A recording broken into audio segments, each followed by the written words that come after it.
ቀላል አማርኛ ነው።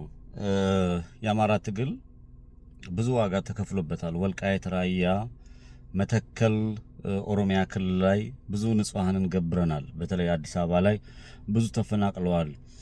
ፖለቲካው ግልብ አይደለም፣ ሚስጥር ያለው ነው። ጓዳ ውስጥ ገብተ ብዙ ነገር የምታያቸው ነገሮች አሉ።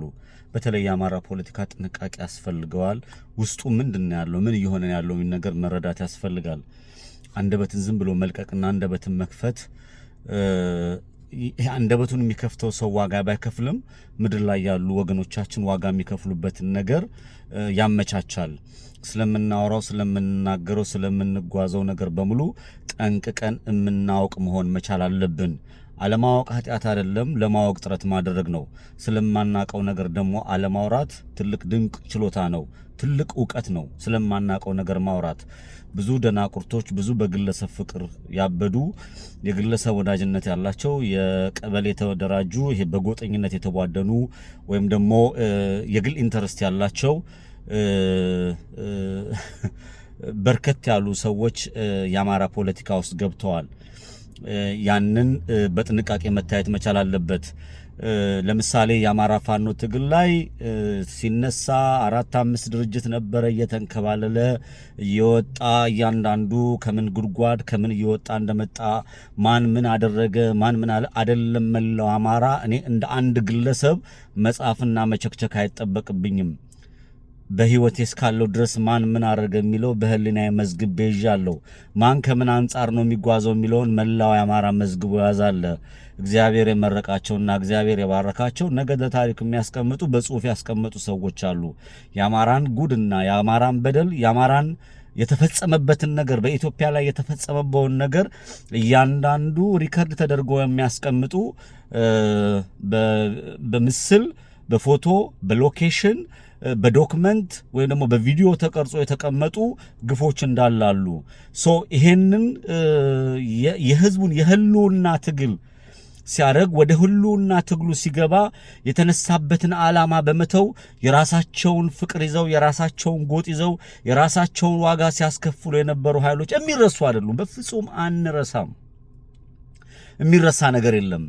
ምድር ላይ ያሉ እያንዳንዳቸው ዋጋ የሚከፍሉ ዋጋ ያስከፈሉን ዋጋ እየከፈሉልን ያሉ ዋጋ ደግሞ እኛን የሚያስከፍሉን አካላቶች እንዳለም አንዘነጋም። ፖለቲካው በጣም በጣም በጣም ሴረኝነት የበዛበት በጣም በጥንቃቄ መሄድ ያለበት እያንዳንዱ ነገር በስነ ስርዓት መታየት ያለበት ነገር እንዳለ ይሰማኛል። ይሄንን እናገራለሁ። አሁን ለሁሉም ነገር ስርዓት ያስፈልገዋል። በሁሉም ነገር በወንድሞቻችን ደም መታጠብ የለብንም። በወንድሞቻችን ደም መቀለድ የለብንም። በተከፈሉ በእህቶቻችን መደፈር፣ በተደፈሩ በተገደሉ በየተሸጣው በየተራራው በየጉራንጉዱ ላይ ዋጋ ከፍለዋል። ያ የነዛ ሰዎች ደም፣ የነዛ ሰዎች መከራ፣ የነዛ ሰዎች አካሄድ፣ የነዛ ለእውነት የቆሙ ሰዎች ዋጋ የከፈሉበት ሁሉም ነገር ተጠቃሎ ወደ አንድነት የመጣ ነገር ተመልክተናል። ያ ጥያቄ ያለው ሁሉም አማራ ይኖራል። ይፍረስ፣ ይውደም፣ ይዘቅዘቅ፣ ወደዚህ የሚባል ነገር የለም። አሁንም የሚጠቅመው ብዬ የማስበው ሁሉም አማራዎች ሁሉም ይህንን የአሳምነው ጽጌ ራእይ የሆነው የአማራ ህዝብ መዳኛ የሆነው አንድነት ላይ ማንም የሚጠላል ብዬ አላስብም። ከጎጠኞች ከነዚህ ከቀበልተኛ ከመንደርተኛ በእውቀት ከማይራመዱ አስተሳሰባቸው ካነደ ህሊናቸው ካነሰ ሰዎች ውጪ አማራነታቸውን አንክድም። ሁሉም ሰው አጤ ቴዎድሮስ መሆን አይችልም። ሁሉም ሰው ገብርዬ መሆን አይችልም። ሁሉም ሰው ሊቀመንበር መሆን አይችልም። ሁሉም በየደረጃው ለአማራ አስተዋጽኦ ያበረክታል የሚል እምነት አለኝ። በድንቁርና የታጠቡና በወረደና በቀበሌ ወይ ደግሞ በየቀበሌው የሚርመጠመጡ ዝም ብለው የሰፈርተኝነት አስተሳሰብ ያላቸው ሰዎች አንደበታቸው ስለተከፈተ ፖለቲካውን የተቆጣጠሩ ይመስላችኋል። ነውረኝነት የአማራ ፖለቲካ መገለጫ አይደለም። አጭበርባሪነት፣ ካድሬነት፣ ቅጥረኝነት የአማራ ፖለቲካ መገለጫ አይደለም። አማራ ሐሳብ አለው። ሐሳቡን ያስቀምጣል። በድፍረት የሚያምንበትን ያደርጋል። ተጠያቂነት ካለበትም ያንን ተጠያቂነት ይመልሳልና የመጣንበት ጎዳና የመጣንበት መንገድ እጅግ ጥልቅና ሩቅ ነው። ዋጋ ተከፍሎበታል። እዚህ ደርሰናል። ይሄን የደረስንበትን ታሪካዊ ጠላቶቻችን እነማን ናቸው? ታሪክ ዋጋ ሲያስከፍሉ የነበሩት እነማን ናቸው? አሁን የደረስንበት ደረጃ ምንድነው? አሁን እስከዚህ በኋላ የሚያስፈልገን ምንድነው? የግለሰብ የሰዎች የመንደርተኞች የቀበልተኞች ምናምን አይደለም፣ የህዝብ ጉዳይ ነው። ህዝቡን ነው ማዳመጥ። አሁን አፋባሃ አፋሃድ አፋ ምናምን የሚባል ቀርቷል። አፋጎ ምናምን የነበሩት ዘመነ እስክንድር እንትና ምሬ ምናምን የለም። ተቋም መጥቷል። ያን ተቋም የአማራ ህዝብ ተቋም ነው። ተቋሙ የሚሄድበትን አቅጣጫ ማስቀመጥ መቻል አለበት። የአማራ ህዝብ የሚጠየፋቸው በጄኖሳይድነት ያወጃቸው ያስቀመጣቸው በጠላትነት የጨፈጨፉት ትላንትና ሲገሉትና ሲጨፈጨፉት የነበሩት ዋጋ ሲያስከፍሉ የነበሩት ጄኖሳይድ ፈጽመው ጉድጓድ ውስጥ የቀበሩት ጋር ማንም እንዲሰራ አይፈቅድላችሁም። የአማራ ህዝብ የተነሳበት ዓላማ አለው። ያ ጥልቅና ብዙ ሚሊዮን ህዝብ እያንዳንዷን ነገር እንደሚከታተል አይታችሁ በአመራር ላይ የተቀመጣችሁ ወይ ደግሞ የሰፈሬ ሰው የአከሌ ሰው የሚል ካላችሁ አሁን የአማራ ሰይፍ መባላት ይጀምራል የሚል እምነት አለኝ። የተቋቋመ ተቋም አለ።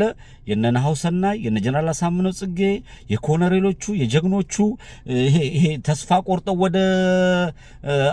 ወደ ጨፍጫፊ ቡድን የገቡ በህይወት ያሉ ሚሊዮን አማራዎች በየጫካው ይሄንን ትግል የሚጠብቁ አሉ። ከዚህ ዙሪያ ጥምጥም ተመልክታችሁ አሁን የተቋቋመው አፋብህን ወይ ነው አማራ ፋኖ ብሔራዊ ንቅናቄ ሲስተም ስርዓት እንጂ ይሄ ግለሰቦች የሚሸዋረሩበት ይሄ ጎጠኞች የሚዘሉበት እኔ ጎጃሜ ነኝ እኔ ጎንደሬ ነኝ ምናምን የሚሉበት አይደለም። አማራዎች ያሉበት ድርጅት እንዲሆን ሁላችንም ጥረት እናድርግ። ይሄ እኔ ዘመነ ነኝ መልእክት ለዚህ አስረስ ማረዳምጤ ነኝ እኛ ዲያስፖራውን መስደብ ኮሎኔል እንትና ነኝ ይሄ ደግሞ ጀነራል እንትና ነኝ ዲያስፖራን መዝለፍ ምናምን እንትና ስለሆነ ከዛ ሰፈር ነው እንትና ከዚህ ሰፈር ነው ምናምን ይህ ታሪኩ የተዘጋና ያለቀ ነው። ወደድክም ጠላህም አማራ ኢትዮጵያዊ ነው። አማራ ያሸንፋል። ልጆቹ ዋጋ ከፍለዋል። ልጆቹ ዋጋ በከፈሉት ደማቸውን ባዘሩት ደማቸውን ባስቀመጡበት አጥንታቸውን በከሰከሱበት ታሪኮች ፖለቲካዎች እየተቀያየሩ የተገለባበጡ እዚህ ደርሰዋል። ይሄንን ደግሞ ትልቁ ለአማራ ኩራትና ለአማራ አካያር ነው።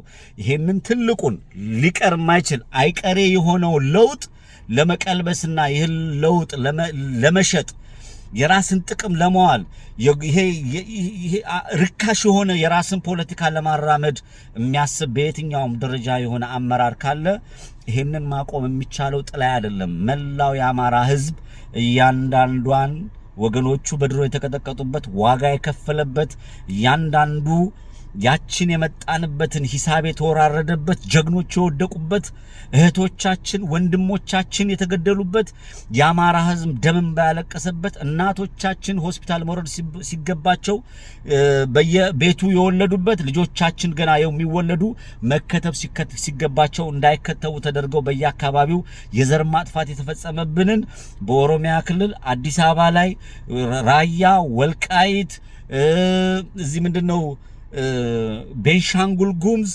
በአጠቃላይ የዚህ ሁሉ ግፍ ማጠንጠኛ የሚሆነው የአማራ አንድነት ነው። የግለሰቦች ከታሪካዊ ጠላቶቻችን ጋር አንሰራለን የሚል ክልክል ውስጥ አንገባም። ዋጋ እንዳከፍሉ የሲስተም እንጂ የግለሰብ አምልኮ የለም። አማራ ስልጡን ህዝብ ነው፣ የሰለጠነ ህዝብ ነው። ሲስተም ነው የሚያስፈልገው። ሶሻል ሚዲያ ላይ እንዝላልነት ሶሻል ሚዲያ ላይ ሲነግዱ የሚውሉ ይሄ በጎጥ ሲያቧድኑ የሚውሉ አንደበታቸውን ሲያላቅቁ የሚውሉ የህዝቡ ታሪካዊ ጠንቅ ናቸው። ይሄ አልቀት ወይም ደግሞ ይሄ መሽገር ደም የሚመጡ በየናቸው ማሰባቸው ይሄ አበሻ ቀሚስ ሲነግድ ጌም ሲጫወት የሚውል ሲሳደብ የሚውል ይሄ ተመቸኝ ብሎ ተደብቆ እንደፈለገ ሲዛለፍ የሚውል የብልጽግናን ተልኮ ወስዶ የሚያደርግ በአማራ ህዝብ ላይ የሚቀልድ አሁን ጉሮሮ እየታነቀ እየሄደ ነው። የተፈጠረውን ድርጅት እንከታተለው። በአመራርነት ደረጃ የግለሰቦች የበላይነት ሳይሆን እኔ እዚህ ምናምን ያሉ የሚጽፉት ሳይሆን የተቀመጡት አካላቶች የተዘረጋውን ሲስተም በሲስተም ላይ መሰረት ያደረገ ድርጅት እንዲሆን ሁሉም አማራ አይኑን ትኩረት ያድርግ። የአማራ ፋኖ ትግል እያደረገ ያለው ለአማራ ህዝብ እንጂ ግለሰቦችን ምናምን ከፍ ለማድረግ አይደለም። የእስክንድር አይደለም፣ የዘመን አይደለም፣ የጀነራል ተፈራ ማሞ አይደለም፣ የአስረስ ማርያ ደንድ አይደለም። የአማራ ህዝብ ትግል ነው። የአማራ ህዝብ ትግል ሁላችንን ጠብቅ። ድል ለፋኖ፣ ድል ለኢትዮጵያ። ቴንክ ዩ